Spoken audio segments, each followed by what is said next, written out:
रानी के हाथ खजाने का पुराना नक्शा लगा और वो लम्हा ही सब कुछ बदलने वाला था। ये सिर्फ खजाना नहीं था, इस नक्शे के पीछे छिपा था वक्त को रोक देने वाला राज। गांव के कुछ रास्ते, एक तन्हा औरत और एक राज जो सदियों से छिपा था, आज रानी के कदमों तले था। खजाने की पहली निशानी, वो पीपल का दरख्त जहां वक्त ने अपनी आखिरी सांस ली थी। जैसे ही रानी ने वो अलामत छुई, हवा रक गई, परिंदे खामोश हो गए और वक्त थम सा गया। एक पल के लिए दुनिया साकित हो गई और रानी का दिल जोर से धड़कने लगा। खजाने का दरवाजा खुल चुका था, लेकिन उसके साथ ही वक्त का पहरा भी शुरू हो गया। ये कहानी सिर्फ सोना चांदी की नहीं, बल्कि वक्त को कैद करने वाले राजों की है।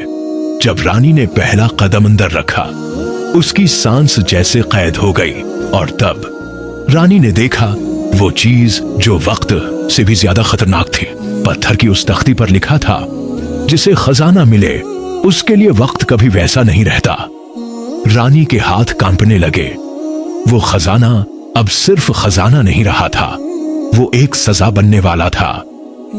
अचानक रानी के आसपास की दीवारों पर अजीब निशान उभरने लगे, जैसे वक्त ने खुद को लिख दिया हो। रानी की पलकें झपकें, लेकिन वक्त ने हरकत करना छोड़ दिया था। गांव का हर फर्द जम सा गया था, बस रानी ही चल रही थी, जैसे दुनिया की घड़ी सिर्फ उसके लिए टुक टुक कर रही हो। रानी भागी, पुकारा, रोई, लेकिन कोई भी आवाज सुनने वाला नहीं था। वो खजाने की ताकत अब उसके गर्द कैद बन चुकी थी। वक्त को छूने की सजा शुरू हो गई थी और फिर एक साया निमूदार हुआ। वो कोई इंसान नहीं था, बल्कि वक्त का पहरादार था। पहरादार ने कहा, वक्त के खेल में जो दाखिल होता है वो खुद को खो देता है। रानी को फैसला करना था, खजाना बचाना या वक्त को आजाद करना। रानी ने खजाने की तरफ कदम बढ़ाया, लेकिन जैसे ही उसने ढक्कन को छुआ, उसकी अंगुलियां चलने लगी। साया हंसा और बोला, तुमने वक्त को लिलकारा है, अब वक्त तुम्हें मिटा देगा। रानी दौड़ी, बाहर निकली, लेकिन गांव अब पहले जैसा न रहा। हर शय बदल चुकी थी। एक औरत की आंख खुली, लेकिन वो रानी को नहीं पहचान रही थी, जैसे उसकी याददाश्त मिट चुकी हो। रानी को एहसास हुआ कि वो माजी में कैद हो चुकी है और हर लम्हा उसे परख रहा है। हर दरख्त, हर मकान, हर साया एक जैसा था, जैसे कई दिनों से वक्त आगे ही न बढ़ा हो। एक पुराना फकीर रानी के पास आया। उसकी आंखों में सदियों की थिकन थी। फकीर बोला, जिसने वक्त छुआ वो वक्त से बाहर हो गया, अब तू वक्त की दुश्मन है। रानी ने पूछा, अब क्या बचा है?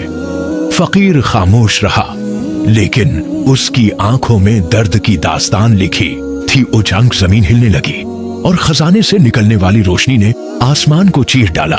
रानी खजाने के पास पहुंची, मगर रोशनी अब लाल हो चुकी थी, जैसे खून चीख रहा हो। फकीर की आवाज गूंजी, वक्त को हरकत में लाने के लिए एक जान देनी होगी। रानी ने गांव के मनजम्मत चेहरों को देखा और उसकी आंखों से खामोश आंसू बहने लगे।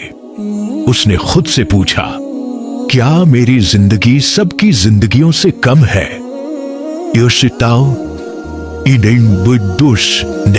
ने खुद से पूछा, क्या मेरी जिंदगी सबकी जिंदगियों से कम है? रानी ने पहचान लिया, ये वही बच्ची थी जो बचपन में खजाना ढूंढने चली थी और वापस न आई। रूह ने रानी की तरफ हाथ बढ़ाया और कहा, अगर तुम दिल से कुर्बानी दो, वक्त वापस पलट सकता है। रूह ने रानी की तरफ हाथ बढ़ाया और कहा, अगर तुम दिल से कुर्बानी दो, वक्त वापस पलट सकता है। जमीन ने हल्की सी आह भरी और सूरज की रोशनी में एक बार फिर हरकत पैदा होने लगी।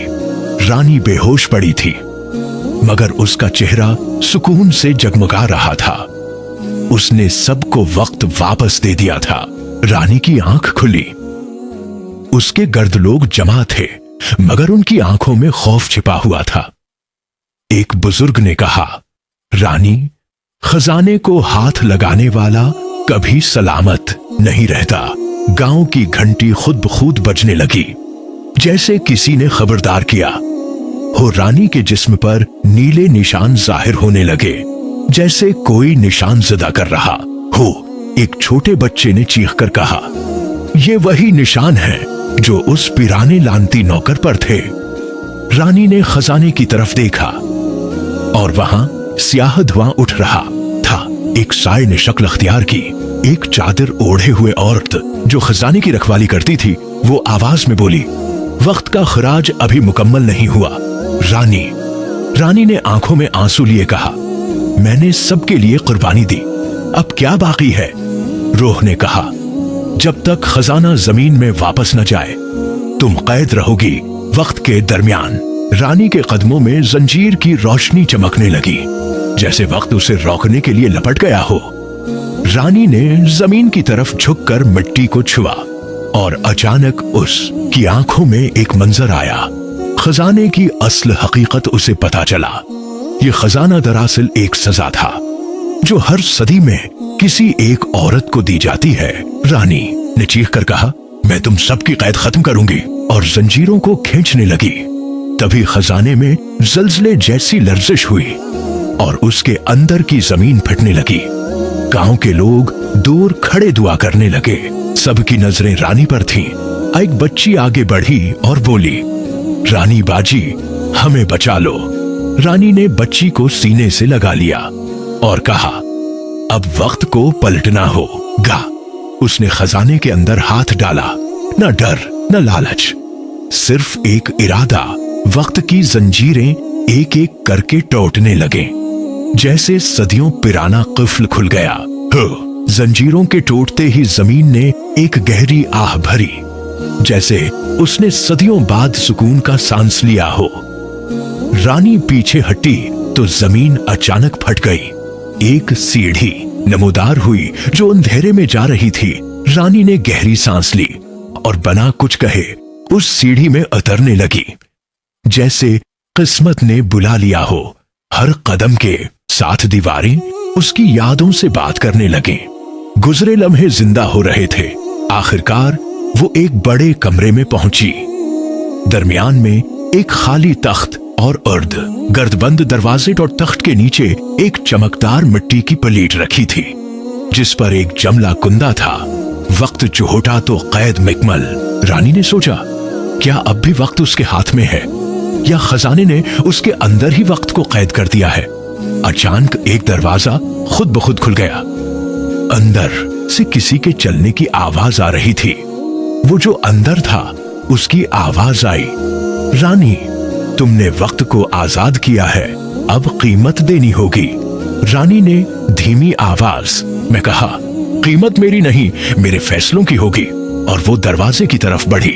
रानी दरवाजे के अंदर दाखिल हुई, जहां दीवारों पर सैकड़ों घड़ियां लटक रही थीं। सबकी सुइयां एक ही वक्त पर रखी थीं। वो बोला, ये वो वक्त है जिस दिन तुम्हारी मां ने तुम्हें खजाने से दूर रखा था। रानी ने आंखें बंद की। माजी के मंजर उसकी आंखों के सामने अभरने लगे। ये खजाना तुम्हारी ताकत नहीं, तुम्हारा इम्तिहान है। बुजुर्ग की आवाज गूंजी। रानी ने खजाने की तरफ देखा, फिर खुद से पूछा, क्या मुझे ये चाहिए या आजादी? अचानक खजाने का ढक्कन खुद ब खुद खुला। अंदर कोई सोना न था, सिर्फ एक आईना। आईने में रानी ने वो चेहरा देखा जो सदियों से कैद था। उसकी अपनी रूह।